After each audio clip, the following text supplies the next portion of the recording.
నమస్తే, నా పేరు Shivaji. Welcome to our channel. Jaganmohan Reddy గారి ప్రభుత్వంలో 2019 నుంచి 24 వరకు శాంతి భద్రతలు క్షీణించినటువంటి విషయం మనకు అందరికీ తెలిసిందే. సో ఎప్పుడైతే కూటమి ప్రభుత్వం అధికారంలోకి వచ్చిందో, సో కూటమి ప్రభుత్వంలో నేరాలు తగ్గాయి, శిక్షలు పెరిగాయి.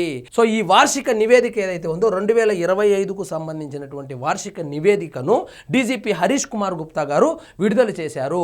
ఇందులో భాగంగా సో 2024లో ఏ విధంగా ఉంది, 2025లో ఏ విధంగా ఉంది, 2025లో కూటమి ప్రభుత్వం అధికారంలోకి వచ్చిన తర్వాత నేరాలైతే తగ్గాయి, అదేవిధంగా శిక్షలు పెరిగాయి, హత్యలు, అత్యాచారాలు, ముఖ్యంగా దాడులు కూడా తగ్గుముఖం పట్టాయి. అప్పట్లో జగన్మోహన్ రెడ్డి గారు అధికారంలో ఉన్నప్పుడు అప్పట్లో ప్రతిపక్ష నాయకులు కావచ్చు, కార్యకర్తలు కావచ్చు, ఏం మాట్లాడినా ఇంటికి వెళ్ళి కొట్టడము, దాడులు చేయడం జరిగేది. ఇప్పుడు ఆ దాడులు కూడా తగ్గాయి. అదేవిధంగా హత్యలు, అత్యాచారాలు కూడా తగ్గుముఖం పట్టాయి. ఇక్కడ చూడండి, నేరాలు తగ్గాయి, శిక్షలు పెరిగాయి, హత్యలు, అత్యాచారాలు, దాడులు తగ్గుముఖం. రాష్ట్ర వార్షిక నేర గణాంక నివేదిక అంటే రాష్ట్ర వార్షిక నేర గణాంక నివేదిక అంటే ఏంటంటే 2025 సంవత్సరానికి ఎన్ని మర్డర్లు జరిగినాయి, అందులో ఎంతమందికి శిక్ష పడింది, ఎన్ని అత్యాచారాలు జరిగాయి, అదేవిధంగా ఎన్ని దాడులు జరిగాయి, ఇటువంటి నివేదికనైతే డీజీపీ హరీష్ కుమార్ గుప్తా గారు విడుదల చేశారు.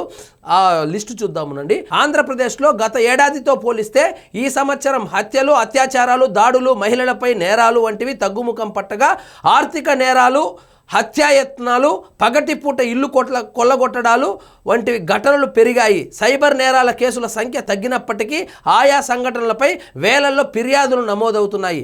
వాటి బారిన పడిన బాధితులు వందల కోట్ల రూపాయలు నష్టపోయారు. దళితులు, గిరిజనులపై నేరాలు, మహిళల ఆత్మగౌరవానికి భంగం కలిగించే ఘటనలు బాగా తగ్గుముఖం పట్టాయి. సో దళితుల మీద దాడులు, గిరిజనుల మీద దాడులు ఇవి తగ్గాయి. అదేవిధంగా మహిళల ఆత్మగౌరవానికి భంగం కలిగించేటువంటి కేసులు కూడా తగ్గుముఖం పట్టాయి. మొత్తంగా అన్ని రకాల నేరాలు కలిపి 2024 కంటే 2025లో 6.17% మేర తగ్గాయి. అదే సమయంలో శిక్షలు అంటే నేరాలు తగ్గాయి, శిక్షలు పెరిగాయి. అంటే శాంతి భద్రతలు ఏ విధంగా ఉంది అనేది దీనికి సూచిక అన్నమాట. ఇక్కడ చూడండి, నేరాలు తగ్గాయి, శిక్షలు పెరిగాయి. ఇక్కడ చూడండి, తగ్గిన నేరాలు 2024లో ఎన్ని అల్లర్లు జరిగాయంటే 534 అల్లర్లు జరిగితే 2025లో 246 అల్లర్లు మాత్రమే జరిగాయి. హత్యలు 856 2024లో జరిగితే 772 హత్యలు 2025లో జరిగింది.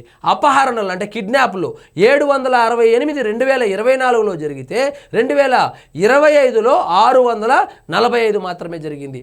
అత్యాచారాలు మాత్రం 1478 జరిగితే ఇప్పుడు 1467 జరిగింది.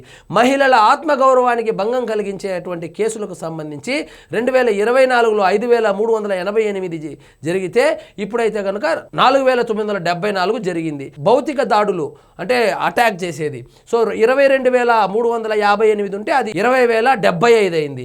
ప్రాపర్టీ క్రైమ్స్ అంటే ఈ ల్యాండ్ సెటిల్మెంట్లు, కబ్జాలు ఇవి 17,630 ఉంటే ఇప్పుడు 17,406.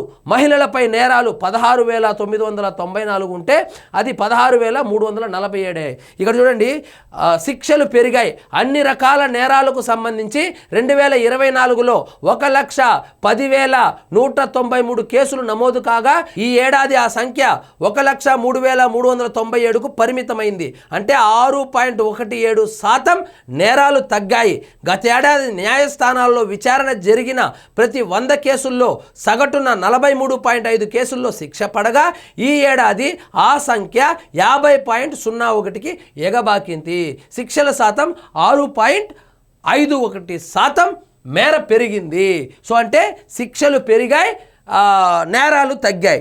నేరాలు ఎంత తగ్గాయి? దాదాపుగా శిక్షలు, నేరాలు 7% వరకు తగ్గాయి. అంటే ఆంధ్రప్రదేశ్లో శాంతి భద్రతలు మెరుగుపడతా ఉంది. సో కూటమి ప్రభుత్వంలో చంద్రబాబు నాయుడు గారు ముఖ్యమంత్రి అయిన తర్వాత సో నేరాలు తగ్గాయి, శిక్షలు పెరిగాయి. అంటే శాంతి భద్రతలు బాగానే నడుస్తూ ఉందని చెప్పి ఈ వార్షిక నేరాల లిస్ట్ ఏదైతే ఉందో అదైతే ఇవ్వడం జరిగింది. అదేవిధంగా డ్రగ్స్ కేసుల్లో 9,478 మందిని కూడా అరెస్టు చేశారు. వివిధ నేరాలు పెరుగుదల తగ్గుదల, తగ్గినవి అల్లర్లు తగ్గినాయి, హత్యలు తగ్గినాయి, అపహరణలు తగ్గినాయి, తీవ్రమైన సాధారణ దాడులు కూడా తగ్గినాయని చెప్పి నివేదిక అయితే ఇచ్చారు. సో 2024తో పోలిస్తే 2025లో నేరాలు తగ్గాయి, శిక్షలు పెరిగాయి. అదే నెక్స్ట్ సంవత్సరం ఇంకా కొంచెం మెరుగుపరిస్తే శాంతి భద్రతలు బాగుంటాయి. ఆంధ్రప్రదేశ్లో ప్రజలు సుభిక్షంగా వాళ్ళ పనులు వాళ్ళు చేసుకుంటారు. సో ఇదండి ఈరోజు మన టాపిక్. మీకు ఈ వీడియో నచ్చినట్లయితే లైక్ చేయండి, షేర్ చేయండి, ఛానల్ మాత్రం సబ్స్క్రైబ్ చేసుకోవడం మర్చిపోవద్దు.